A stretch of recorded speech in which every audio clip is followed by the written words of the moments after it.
Hey, Rob Marino here with Sentry Equipment. And Angelo D'Ambrosia. And in this episode of Recipe for Success, we're going to be making black sesame tahini ice cream.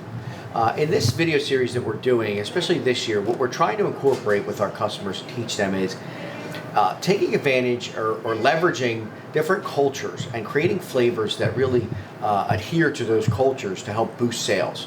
And playing on the vocal minorities within those cultures. Like, what's a vocal minority? Well, the vegan crowd, for example.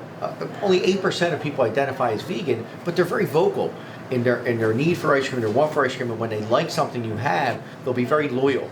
A black sesame tahini. Tahini is a very nutty flavor. It's used in hummus, salad dressings, and a lot of desserts. And you don't really see it incorporated in ice cream too much, but we're going to, in this series, we've made ube, we've made ghost pepper wasabi, we've made green tea. We've tried to pick flavors that really different cultures identify with. And it's all in a thing to not only teach you how to do ice cream, but teach you how to market this ice cream better. And a lot of these flavors we're doing, if you call your local supplier that supplies your ice cream stuff, yeah, they'll have cheesecake and butter pecan and the hot buttons. Well, you don't need everything they have. You can create flavors just by walking down your grocery store or your market and seeing what they have, and you can create anything you want. And that's kind of what we did. And we're just showing you the possibilities of how to make ice cream, especially with our equipment. So we're going to start mixing this up.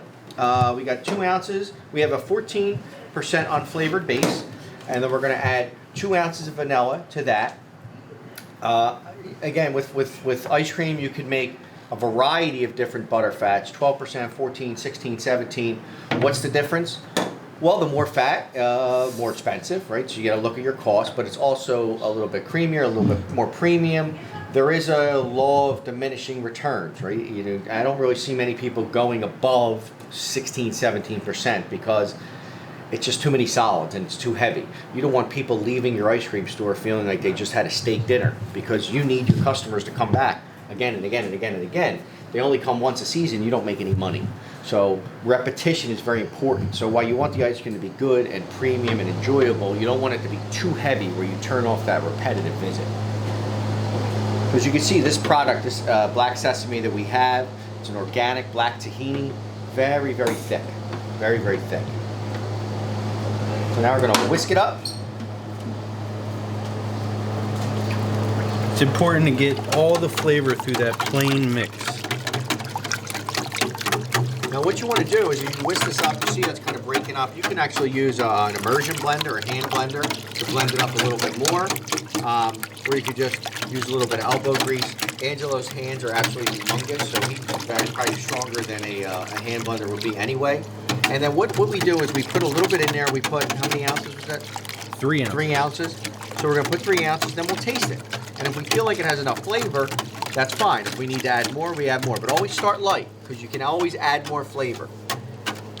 You really want to make sure you get all that, if it's sticking to the sides. That's why we like to use a clear container. We can see what we need to mix and get.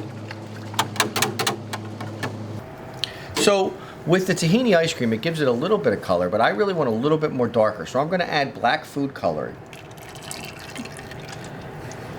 and blend this up. Now, you're never going to get a black product. You need to do a lot more to get more real, like a deep, deep black. This is more of a grayer type product, but it gives it a little bit more color than a tahini normally would. Especially when it freezes, you're going to see a little bit even more gray product. And people associate that with the tahini. This is an organic food coloring, dye-free, so it's a good product to add, and it's not going to get a lot of negatives from your customer base. And as you can see, we brought 3 women in here to taste. We have Bonnie. Trips a lot. Yeah. You can see most of Bonnie's food goes on her shirt.